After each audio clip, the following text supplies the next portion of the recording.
Hello students, welcome to my YouTube channel Success for Students S4S. Today we are going to do electricity chapter revision. So for your success in exams, revision is very important. So we will not waste our time. Let us start. Define electric current. What is electric current? Electric current is the rate of flow of electric charge. Electric current is the rate of flow of electric charge in a conductor. So electricity is measured by instrument known as ammeter, and ammeter is always connected in series. What is circuit? Electric circuit is a continuous and closed path of an electric current. So electric circuit andre enu continuous and closed path of an electric current. So if we go on deeply, so charge, if we define charge is a fundamental particle of an atom. Charge may be positive or negative. Like charge like charge repel, unlike charge they attract each other. So for charge, SI unit of charge is coulomb, that is C. So in 1 coulomb there are approximately 60 to 10 power 8 electrons.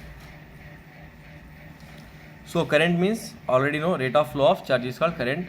So formula is I is equal to Q by T. SI unit is ampere. So 1 ampere means 1 coulomb per second. So current is measured by instrument called as ammeter, that is, this is the symbol. So ammeter has low resistance, it can always connected in series. Ammeter is always connected in series. So next important concept is potential difference, that is potential difference. What do you mean by potential difference? It is nothing but work done to move a unit positive charge from one point to another point is known as potential difference. So potential difference formula is given as V is equal to W by Q. Work done by charge. W means work done, Q means charge. So or else they can ask 1 marks, define 1 volt. So what do you mean by 1 volt? 1 volt is when 1 joule of work done to carry 1 coulomb of charge, then potential difference is known as 1 volt. ನೋಡ್ರಿ 1 joule work ಮಾಡಿ 1 coulomb of charge ನಾವು transfer ಮಾಡಿದರೆ potential difference ಏನಿರ್ತದೆ 1 volt. So SI unit of potential difference is volt. So 1 volt means 1 joule per coulomb. So then voltmeter. So potential difference current ಗೆ instrument ammeter, potential difference ಗೆ voltmeter.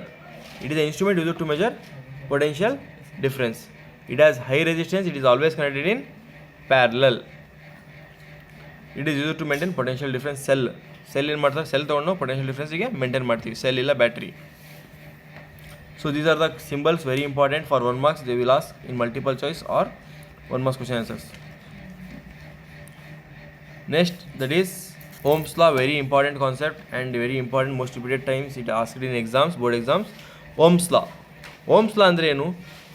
The potential difference across the 2 points or 2 ends of a metallic conductor is directly proportional to current passing through circuit provided temperature remains constant. So main ಏನಂದರೆ, so potential difference ಮತ್ತು current ಏನಿರ್ತಾವೆ directly proportional ಇರ್ತಾವೆ, ಅದು sentence ಬರಲೇಬೇಕಲ್ಲಿ. So you can write it as, so potential difference across the 2 points of a conductor is directly proportional to current passing through the circuit and temperature should remain constant. That much only, Ohm's law. So mathematically we can write it as V is directly proportional to I, or V is equal to I into R. R means it is a constant, that is known as resistance. In further session we will study what is resistance and its units also. So this is the Ohm's law graph. So you can see potential difference and current. This is the VI graph. So resistance, now if we come to the resistance, this is also it is a property of a conductor to resist the flow of charges. So there are, you know that good conductor is there, bad conductor is there. Good conductor ಕರೆಂಟ್ನ ಚಾರ್ಜಸ್ನ pass ಮಾಡೋಕ್ಕೆ ಬಿಡುತ್ತೆ, bad conductor pass ಮಾಡೋಕ್ಕೆ ಬಿಡಲ್ಲ. But good ಕಂಡಕ್ಟರಲ್ಲೂ ಸ್ವಲ್ಪ resistance ಅಂತ ಇರ್ತದೆ. So it is the property of a conductor to resist the flow of charges. So all the materials ಒಂದೇ ಥರ ನೀವು ಕರೆಂಟ್ ಪಾಸ್ ಮಾಡಲ್ಲ. ಸೊ ಬೇರೆ ಬೇರೆ ಸೈಜ್, ಬೇರೆ ಬೇರೆ ಲೆಂತ್ ಮೇಲೆ ಡಿಪೆಂಡ್ ಆಗಿ ರೆಸಿಸ್ಟೆನ್ಸ್ ಚೇಂಜ್ ಆಗುತ್ತೆ. ಅದೇ ಯಾವ ಥರ ಅಂತ ಫ್ಯಾಕ್ಟರ್ಸ್ ಆಮೇಲೆ ನಾವು ಮುಂದೆ ಸ್ಟಡಿ ಮಾಡ್ತೀವಿ. ಸೊ ಫಸ್ಟ್ ಈಗ ಸದ್ಯಕ್ಕೆ ರೆಸಿಸ್ಟೆನ್ಸ್ ಅಂದರೆ ಏನು, property of conductor to resist the flow of charges. So ohm, SI unit is ohm. So 1 ohm is nothing but 1 volt per 1 ampere. So if they ask what is 1 ohm, ಏನು ಬರಿತೀರ ಆವಾಗ, when potential difference is 1 volt and current through a circuit is 1 ampere. potential difference is 1 volt, current is 1 ampere, then resistance is 1 ohm. So rheostat very important. This is a device used to change the resistance or vary the resistance. So factors, 3 marks question or 2 marks question, if they ask you should write.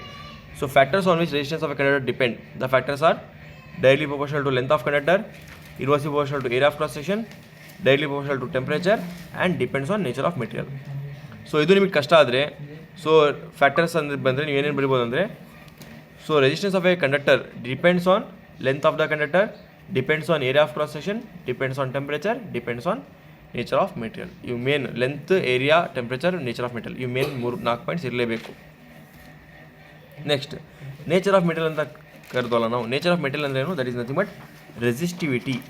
Nature of material is nothing but resistivity. So it is defined as the resistance offered by a cube of a material of 1 meter when current flows perpendicular to its opposite faces. So ಬೇರೆ ಬೇರೆ material ಬೇರೆ ಬೇರೆ ಥರ value ಇರ್ತದೆ, constant value, that is resistivity. ಅದು change ಆಗುತ್ತೆ, metal to metal change ಆಗುತ್ತೆ. ಗೋಲ್ಡಿಂದ ಬೇರೆ ಇರ್ತದೆ, ಸಿಲ್ವರಿಂದ ಬೇರೆ, ಐರನಿಂದ, ಕಾಪರಿಂದ ಎಲ್ಲರದ್ದು ರೆಸಿಸ್ಟಿವಿಟಿ ಬೇರೆ ಬೇರೆ ಇರುತ್ತೆ. S unit of resistivity is ohm metre. Resistance ಇಂದು ಓಮ್, ರೆಸಿಸ್ಟಿವಿಟಿ ಇದು ಓಮ್ ಮೀಟರ್. ಮತ್ತು ರೆಸಿಸ್ಟಿವಿಟಿ ವೇರಿ ಆಗಲ್ಲ, ನೀವು ಲೆಂತ್ ಏರಿಯಾ ಏನೇ ಚೇಂಜ್ ಮಾಡಿದ್ರು ರೆಸಿಸ್ಟಿವಿಟಿ ವೇರಿ ಆಗಲ್ಲ, ಇದು ಕಾನ್ಸ್ಟೆಂಟ್ ವ್ಯಾಲ್ಯೂ ಇರ್ತದೆ. ಸೊ ನೀವು ನೋಡ್ಬೋದು ಮೆಟಲ್ಸ್ ಅಲೈಸಿಗೆ ಎಷ್ಟಿರ್ತದೆ, ಇನ್ಸುಲೇಟರ್ಸಿಗೆ ಎಷ್ಟಿದೆ ವ್ಯಾಲ್ಯೂ. ಸೊ ಇದೊಂದು important. Resistivity of alloys greater than the constant metals. So ನೀವು ಮೆಟಲ್ಸ್ಗಿಂತ ಜಾಸ್ತಿ ಅಲಾಯ್ಸ್ ಜಾಸ್ತಿ, ರೆಸಿಸ್ಟಿವಿಟಿ ಜಾಸ್ತಿ ಇರ್ತದೆ. ಸೊ ನೀವು ನೋಡ್ಬೋದು ಐರನ್ ಬಾಕ್ಸ್, ಟೋಸ್ಟರ್ ಎಲ್ಲ ಇರ್ತಾರಲ್ಲ, ಅದರಲ್ಲಿ ಅಲಾಯ್ ಯೂಸ್ ಮಾಡ್ತಾರೆ, ಪ್ಯೂರ್ ಮೆಟಲ್ ಯೂಸ್ ಮಾಡಲ್ಲ, ಅಲಾಯ್ ಯೂಸ್ ಮಾಡ್ತಾರೆ. ಯಾಕಂದರೆ alloys do not oxidise easily. ಅದು ಪಾಯಿಂಟ್ ಭಾಳ ಇಂಪಾರ್ಟೆಂಟ್, ಅಪ್ಲಿಕೇಟಿವ್ ಕ್ವಶನ್ ಕೇಳ್ತಾರೆ. Alloys do not oxidise easily at high temperature. High temperature ಅದು ವರ್ಕ್ ಆಗ್ತವೆ. So they are used in electrical heating device such as hair dryer ಇರ್ಬೋದು, electric heater, hair straightener, ಮತ್ತು electric water heater, electric cooker ಎಲ್ಲದರಲ್ಲೂ use ಮಾಡ್ತಾರೆ, alloy use ಮಾಡ್ತಾರೆ. So ಮತ್ತು copper and aluminium. So ನೀವು ನೋಡ್ಬೋದು ಯಾವುದೇ ವೈರ್ ನೋಡಿದ್ರೆ ಜಾಸ್ತಿ ಮ್ಯಾಕ್ಸಿಮಮ್ ಕಾಪರ್ ಇರ್ತದೆ, ಇಲ್ಲಾಂದರೆ ಅಲ್ಯೂಮಿನಿಯಂ ಇರ್ತದೆ. ಯಾಕಂದರೆ because they have low resistivity. Resistivity ಏನಿರ್ತದೆ ಕಮ್ಮಿ ಇರ್ತದೆ. ಸೊ ರೆಸಿಸ್ಟಿವಿಟಿ, ರೆಸಿಸ್ಟೆನ್ಸ್ ಬಂದಮೇಲೆ ನೀವು ರೆಸಿಸ್ಟೆನ್ಸ್ ಕಾಂಬಿನೇಷನ್ ನೋಡ್ತೀವಿ ಈಗ, in series and in parallel. So ಈ ಕಾಂಬಿನೇಷನ್ ಏನು? Series. When 2 or more resistors are connected end to end ಈ ಥರ end to end ಕನೆಕ್ಟ್ ಮಾಡಿದ್ರೆ ಏನಂತೀವಿ? ಸೀರೀಸ್ ಕಾಂಬಿನೇಷನ್ ಅಂತ ಹೇಳ್ತೀವಿ. ಸೊ ಓವರ್ ಆಲ್ ಫಾರ್ಮುಲಾ ಏನು? RS is equal to overall resistance is equal to R1 plus R2 plus R3. So ಇಲ್ಲಿ ಮತ್ತೆ ಏನು ಇಂಪಾರ್ಟೆಂಟ್ ಅಂದರೆ ಕರೆಂಟ್ ಸೇಮ್ ಇರುತ್ತೆ, ವೋಲ್ಟೇಜ್ ಚೇಂಜ್ ಆಗುತ್ತೆ, potential difference. So next if we come to resistance in parallel. So ಪ್ಯಾರಲಲಿಗೆ ಬಂದರೆ ಈ ಸಲ ಕನೆಕ್ಷನ್ ನೋಡ್ಬೋದು, ನೀವು ಡಯಾಗ್ರಾಮ್ ನೋಡ್ಬೋದು ಪ್ಯಾರಲಲ್ ಯಾವ ಥರ ಡಯಾಗ್ರಾಮ್ ಇದೆ ಅಂತ. So voltage across each resistor is same, voltage same ಇರುತ್ತೆ ಬಟ್ ಕರೆಂಟ್ ಚೇಂಜ್ ಆಗುತ್ತೆ ಇಲ್ಲಿ. ಸೊ ಫಾರ್ಮುಲಾ ಏನು? Reciprocal. 1/Rp is equal to 1/R1 plus 1/R2 plus 1/R3. So ಇನ್ನು ಅಡ್ವಾಂಟೇಜಸ್ ಮತ್ತು ಡಿಸ್ಅಡ್ವಾಂಟೇಜ್ ಬಂದರೆ, ಈಗ ಸೀರೀಸ್ ಇದೆ, ಪ್ಯಾರಲಲ್ ಇದೆ, ನೀವು ಮನೇಲಿ ಯಾವ್ದು ಯೂಸ್ ಮಾಡ್ತೀರಾ? ನೀವು ಹೇಳ್ರಿ ಬೇಗ, ಮನೇಲಿ ಯಾವ್ದು ಯೂಸ್ ಮಾಡ್ತೀರಾ ಕಾಂಬಿನೇಷನ್? ಸೀರೀಸಾ ಪ್ಯಾರಲಲ್ಲ? ಸೊ ಮನೇಲಿ ನಾವು ಪ್ಯಾರಲಲ್ ಯೂಸ್ ಮಾಡ್ತೀವಿ. ಯಾಕೆ ಅಂದರೆ ನೋಡೋಣ ಈಗ, in series circuit, series use ಮಾಡಿದರೆ ಇಫ್ ಒನ್ ಕಾಂಪೊನೆಂಟ್ಸ್ ಫೇಲ್ ಆದರೆ ಸರ್ಕ್ಯೂಟ್ ಏನಾಗುತ್ತೆ? ಬ್ರೋಕನ್ ಡೌನ್ ಆಗುತ್ತೆ. None of the other components work, ಬೇರೆ ಯಾವುದು ಕಾಂಪೊನೆಂಟ್ ವರ್ಕ್ ಆಗಲ್ಲ. ಮತ್ತು ಇನ್ನೊಂದು ಏನಂದರೆ different appliances of different requirement of current. ಬೇರೆ ಬೇರೆ ಅಪ್ಲಯನ್ಸಿಗೆ ಬೇರೆ ಬೇರೆ ಥರ ಕರೆಂಟ್ ಬೇಕಾಗುತ್ತೆ. It cannot be satisfied in series, ಯಾಕಂದರೆ ಕರೆಂಟ್ ಸೇಮ್ ಇರ್ತದೆ ಸೀರೀಸಲ್ಲಿ, ಪೊಟೆನ್ಷಿಯಲ್ ಡಿಫ್ರೆನ್ಸ್ ಚೇಂಜ್ ಆಗುತ್ತೆ. ಬಟ್ ಪ್ಯಾರಲಲಿಗೆ ಬಂದರೆ ನಾವು ಕರೆಂಟ್ ಚೇಂಜ್ ಆಗುತ್ತೆ, ಬೇರೆ ಬೇರೆ ಅಪ್ಲಯನ್ಸ್ ಬೇರೆ ಬೇರೆ ಥರ ಕರೆಂಟ್ ಯೂಸ್ ಮಾಡ್ಕೊತಾವೆ. So total resistance in parallel is decrease, overall resistance ಕಮ್ಮಿ ಇರ್ತದೆ. ಸೊ ಏನೇನು ಬಿಡ್ತೀರಾ ನೀವು? In series if one component fails circuit is broken, others will not work. But in parallel, even if one component fail, other will work. In series, current will be same, but in parallel, current will be different for different appliances. Then in series, overall resistance increases, and in parallel, overall resistance decreases. So heating effect ಗೆ ಬಂದರೆ, joules law of heating ಒಂದು ಲಾ ಬರ್ತದೆ ನಿಮಗೆ. So ಇದು nothing but H is equal to I square RT, Joule's law of heating. So it states that heat produced in a resistor. Starting line ಯಾರೂ ಬರೆಯೋದೇ ಇಲ್ಲ, ಇದೇ ಮರ್ತು ಬಿಡ್ತೀರಾ. Heat produced in a resistor is next directly proportional to square of current, directly proportional to resistance, directly proportional to time. H is equal to I square RT. So heating effect ನಮಗೆ ಈಗ phone heat ಆದರೆ ನಮಗೆ disadvantage, ಅದೇ cooker ಇರ್ಬೋದು, iron heat ಆದರೆ advantage. So ನಮಗೆ heating effect is desirable in electric heater, iron and electric bulb, fuse. So heating effect undesirable ಎಲ್ಲ ಅಂದರೆ ಕಂಪ್ಯೂಟರ್, ಮಾನಿಟರ್ ಮತ್ತು ಟಿ ವಿ, ರೆಫ್ರಿಜರೇಟರ್ ಇದು ಹೀಟ್ ಆದರೆ ನಮಗೆ undesirable. So electric bulb most of the power. So ನೀವು ಹಳೆ ಕಾಲದ electric bulb ನೋಡ್ಬೋದು, ಈ ಥರ ಒಳಗಿರ್ತಾವಲ್ಲ ಈ ಥರ ಎಲೆಕ್ಟ್ರಿಕ್ ಬಲ್ಬಲ್ಲಿ. ಸೊ ಆ ಥರ ಅದು ಯಾಕೆ ಆ ಥರ ಹಿಡ್ತದೆ, ಯಾಕೆ ಅಷ್ಟೊಂದು ಹೀಟ್ ಕೊಡುತ್ತೆ, ಲೈಟು ಕೊಡುತ್ತೆ ಅಂತ ನಾವು ಈಗ ಸ್ಟಡಿ ಮಾಡ್ತೀವಿ. ಇದು important. Electric bulb most of the power consume by the filament appears as heat. ಜಾಸ್ತಿ ಏನಾಗುತ್ತದು ಹೀಟ್ ಥರ ಬರುತ್ತೆ, small part as light. So ಎಲೆಕ್ಟ್ರಿಸಿಟಿಯಿಂದ ಅದು ಫಿಲಮೆಂಟ್ ಫುಲ್ ಹೀಟಾಗಿ ನಮಗೆ ಲೈಟ್ ಕೊಡುತ್ತೆ. ಸೊ ಫಿಲಮೆಂಟ್ ಎದರಿಂದ ಮಾಡಿದ್ದಾರೆ? ಟಂಗ್ಸ್ಟನ್. ಯಾಕೆ ಅಂತ ಕೇಳಿದರೆ it does not oxidise.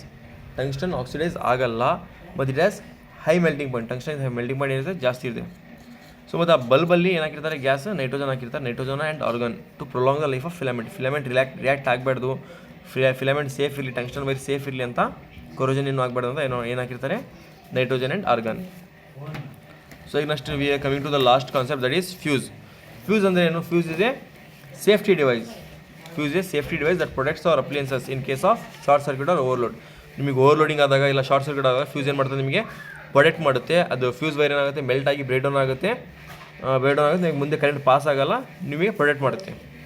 Fuse is made up of pure tin or alloy. Fuse ಎಲ್ಲಿಂದ ಮಾಡಿದ್ದಾರೆ? ಅಲಾಯ್ ಇಲ್ಲ ಟಿನ್ನಿಂದ ಮಾಡಿದ್ದಾರೆ, copper.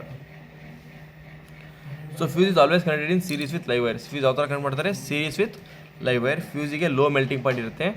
Current capacity of fuse is slightly higher than the ಅಪ್ಲಿಯನ್ಸ್. So fuse ಅಪ್ಲಿಯನ್ಸ್ಗಿನ ಸ್ವಲ್ಪ ಜಾಸ್ತಿ ಇರುತ್ತೆ. ಆ ಸ್ವಲ್ಪ ಜಾಸ್ತಿಗಿನ ನೀವು ಕರೆಂಟ್ ಪಾಸ್ ಆದರೆ ಫ್ಯೂಸ್ ಏನಾಗುತ್ತೆ? ಬ್ರೇಕ್ ಆಗುತ್ತೆ, ಮೆಲ್ಟ್ ಆಗಿಬಿಡ್ತೈತೆ ವೈರು. ಸೊ ಇದು ಫ್ಯೂಸ್ ಭಾಳ ಇಂಪಾರ್ಟೆಂಟ್ ಬೋರ್ಡ್ ಎಕ್ಸಾಮ್ಗೆ. ವಾಟ್ ಈಸ್ ಫ್ಯೂಸ್ ಅಂತ ಕೇಳ್ತಾರೆ. Fuse is safety device that protect the appliances in case of short circuit or overloading. It is made up of alloy of copper and tin. It is connected in series with live wire. It has low melting point. When excess of current flows through a circuit, the fuse wire melts and circuit is broken down. ನಾನು ಏನು ಹೇಳಿದೆ ಅದು ಬರೀರಿ ಸಾಕು. Next power. So ಪವರಿಂದು ಭಾಳ important definition. So ಈ chapter around 7 to 7 marks ಇರ್ತಾವೆ ನಿಮಗೆ. So big chapter. ಸೊ ನೀವು ಪರ್ಫೆಕ್ಟಾಗಿ ಆಗಲೇಬೇಕಿದು. ಇದರಲ್ಲಿ ಪ್ರಾಬ್ಲಮ್ಸ್ ಬರ್ತವೆ. ನೀವು ಕಾನ್ಸೆಪ್ಟ್ ಕರೆಕ್ಟ್ ಆಗಿದ್ದರೆ, ಫಾರ್ಮುಲಾಸ್ ಎಲ್ಲ ಕಲ್ತ್ಕೊಂಡ್ರೆ ಪ್ರಾಬ್ಲಮ್ಸ್ ಈಸಿಯಾಗಿ ನೀವು ಮಾಡ್ಬೋದು. So rate at which electric energy is consumed. So ಯಾವ ರೇಟಲ್ಲಿ ಎಷ್ಟು ನಾವು ಎಲೆಕ್ಟ್ರಿಕ್ ಎನರ್ಜಿ ಕನ್ಸ್ಯೂಮ್ ಮಾಡ್ತೀವಿ ಅದಕ್ಕೆ ಏನಂತೀವಿ ನಾವು? Electric power. Consumed or dissipated in electric circuit is known as electric power. So ಪವರಿಂದ 3 ಫಾರ್ಮುಲಾಸ್ ಇದ್ದಾವೆ. P = VI, ಇಲ್ಲ P = I², ಇಲ್ಲ P = V²/R. 3 ಫಾರ್ಮುಲಾಸು ನೀವು ಕಲ್ತಿರಬೇಕು. ಯಾಕಂದರೆ ಪ್ರಾಬ್ಲಮ್ ಪ್ರಕಾರ ನೀವು ಚೇಂಜ್ ಆಗುತ್ತೆ formula. So S unit of power is watt. So 1 watt ಅಂದರೆ 1 volt into 1 ampere. So commercial unit. So commercially ನೀವು ವ್ಯಾಟ್ ಅಂತ ಹೇಳೋಲ್ಲ, ಏನು ಹೇಳ್ತೀರಾ? ಕಿಲೋ ವ್ಯಾಟ್ ಅವರ್ ಅಂತ ಹೇಳ್ತೀರಾ. 1 ಕಿಲೋ ವ್ಯಾಟ್ ಅವರಲ್ಲಿ ಎಷ್ಟು ಯೂನಿಟ್ ಇರ್ತದೆ? ಎಷ್ಟು ಜೌಲ್ಸ್ ಇರ್ತದೆ? 3.6 × 10⁻6 ಜೌಲ್ಸ್. 3.6 × 10⁻6 ಜೌಲ್ಸ್ ಇರ್ತದೆ. ಸೊ 1 ಯೂನಿಟ್ ಅಂತ ನೀವು ನೋಡ್ಬೋದು, ಎಷ್ಟು ಯೂನಿಟ್ ಬರ್ನ್ ಮಾಡಿದ್ದೀರಾ. ಈಗ ಗೌರ್ಮೆಂಟ್ ಎಲ್ಲ ಫ್ರೀ ಕೊಡ್ತಿರಲ್ಲ, ಎಷ್ಟು ಯೂನಿಟ್ಸ್, 100 ಯೂನಿಟ್ಸ್ ಅಂತ.